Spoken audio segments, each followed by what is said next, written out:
था। तो दोस्तों देखिए, मन सुंदर में एक नया मोड़ आ गया है।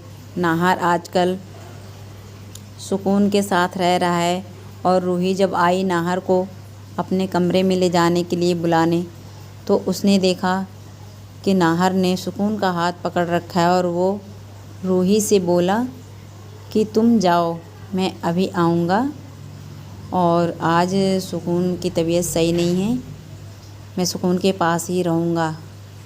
इतना कहते ही नाहर ने रूही ने क्या करा, नाहर का हाथ पकड़ लिया, पकड़ के अपने कमरे में ले गई।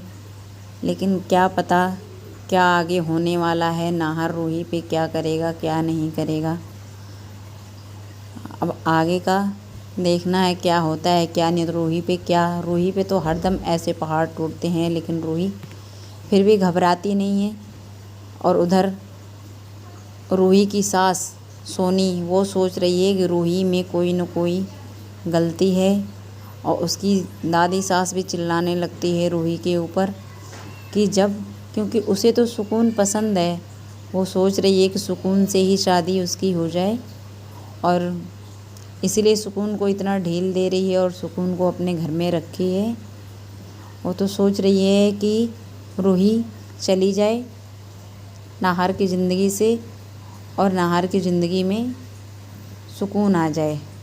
लेकिन ये सब पता लगाएगी रूही, और रूही और जूही दोनों के दोनों मिलके इन सब चीज़ों का पता लगाने वाले हैं। और नाहर को अपने बस में कर रखी है सुकून।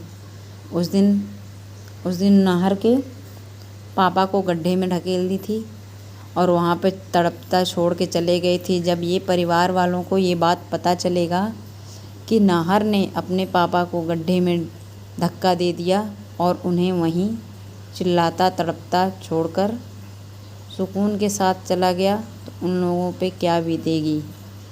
फिर देखते हैं क्या होता है। रूही अगर टाइम पे नहीं पहुंचती तो शायद नाहर के पापा नहीं रहते। लेकिन ये सब किसके कारण हो रहा है, सुकून के कारण हो रहा है। वो परिवार में दरार लाना चाह रही है और वो सिर्फ़ और सिर्फ नाहर से प्यार करने लगी है। वो चाह रही है कि पूरे परिवार में फूट हो और मैं नाहर को लेके वहाँ पे जाऊँ और वहाँ पे लेके रहूँ और नाहर के साथ अपनी ज़िंदगी बिताऊँ। और नाहर से प्यार करने लगी है और दोनों मिलके, नाहर और सुकून दोनों मिलके तस्वीर को बेड के नीचे छुपा दिए हैं। उसी तस्वीर में ही उसकी आत्मा छिपी हुई है। सोनी को भी ये बात पता चलती है, धीरे धीरे समझ में उसको भी आ रहा है कि नाहर हमसे दूर जा रहा है और दूर जा रहा है हमसे। लेकिन उसकी दादी को इन सब बारे में कुछ पता नहीं है। वो सोच रही है कि सुकून ही हमारी बहू बने और नाहर के साथ उसको बार बार जाने के लिए बोलती है, बार बार उसके आसपास जाने के लिए बोलती है। और लेकिन रूही को ये सब अच्छा नहीं लगता है दोस्तों। और देखते हैं क्या होता है आज के एपिसोड में। आप लोग देखिए क्या होने वाला है, क्योंकि सुकून अपने चाल में क्या कामयाब हो पाएगी। क्या रूही सुकून का पर्दाफाश कर पाएगी या फिर नाहर को सुकून के चंगुल से बचा पाएगी, या दादी को या सोनी को इसके बारे में सच्चाई जान पाएंगे ये लोग कि सुकून इंसान है या फिर एक आत्मा है। देखते हैं क्या होता है इस कहानी में आगे।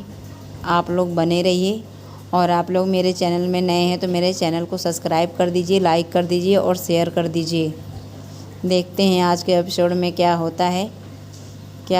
रूही अब सच्चाई पकड़ लेती है नाहर की कि नाहर के कान में फ़ोन लगा हुआ है। चलिए देख